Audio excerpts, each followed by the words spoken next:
pero muy buenos días, mi querida familia.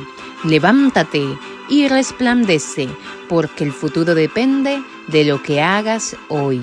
Disfrutemos juntos de este programa matutino, puros como una perla. Hablar de la muerte de Cristo Jesús no resulta nada fácil. Recordar el martirio, el sufrimiento que padeció nuestro Salvador resulta ser algo difícil y sufriente para nuestras vidas. Y si así lo fue para nosotros mismos, ¿cuánto más lo fue para el mismo Jesús? Y es que si retrocedemos la historia, mi querida familia, y nos vamos a las primeras escenas donde comenzó el dolor sufriente del Salvador, nos damos cuenta que desde la misma cena de la Pascua que Él tomó con sus discípulos, Él mismo no había ingerido alimento ni bebida, y en el mismo huerto del Getsemaní había agonizado en conflicto con los agentes satánicos. Imagínense, el mismo Salvador había soportado la angustia de la entrega por parte de Judas y había visto a sus discípulos, sus amigos, sus seres más cercanos en esta tierra a abandonarle y huir. Qué triste y lamentable. Y después de haber presenciado todo esto, había sido llevado ante Anás, luego ante Caifás, después a Pilatos, y de Pilatos había sido enviado a Herodes y luego de nuevo a Pilatos, quienes habían sido personajes utilizados por los agentes satánicos para llevar a cabo la tormentosa muerte del Salvador. Saben, mis queridos amigos, las mismas injurias habían sucedido a las injurias y los escenarios a los escenarios. Jesús había sido flagelado 2 veces y toda esa noche se había producido una escena tras otra de un carácter capaz de probar hasta lo sumo a un alma humana. Y Cristo no había desfallecido,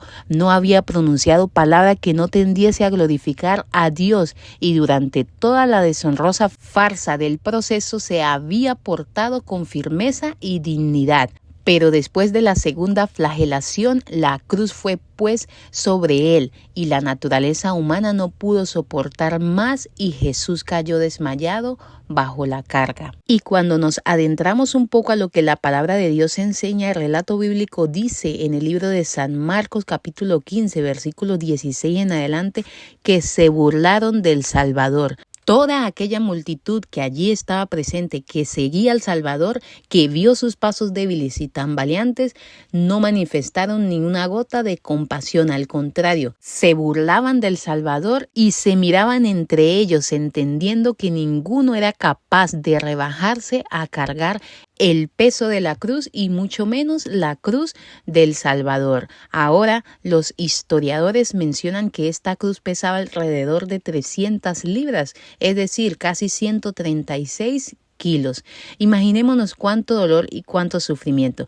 Pero saben, mis queridos amigos, aquí viene la mejor parte del estudio de esta mañana. El libro de San Lucas capítulo 23 versículo 26 dice que cuando lo llevaban echaron mano de Simón Cireneo, que venía del campo, y lo cargaron con la cruz para que la llevase detrás de Jesús. Saben, mis queridos amigos, el mismo Jesús había hecho provisiones. Y no a causa de él mismo, sino a causa de Simón Cireneo. Y es que el Salvador, incluso en los momentos más difíciles y más dolorosos del camino hacia el Calvario, él estaba pensando en nuestra salvación. Y Simón es el claro ejemplo de él, pues el mismo Jesús fue el que planificó y tenía que cumplirse que Simón fuese el que viniese y cargase la cruz para él. Aquel día Simón no sabía absolutamente nada de lo que iba a acontecer. Él venía simplemente como un forastero. Se cuenta que él era judío.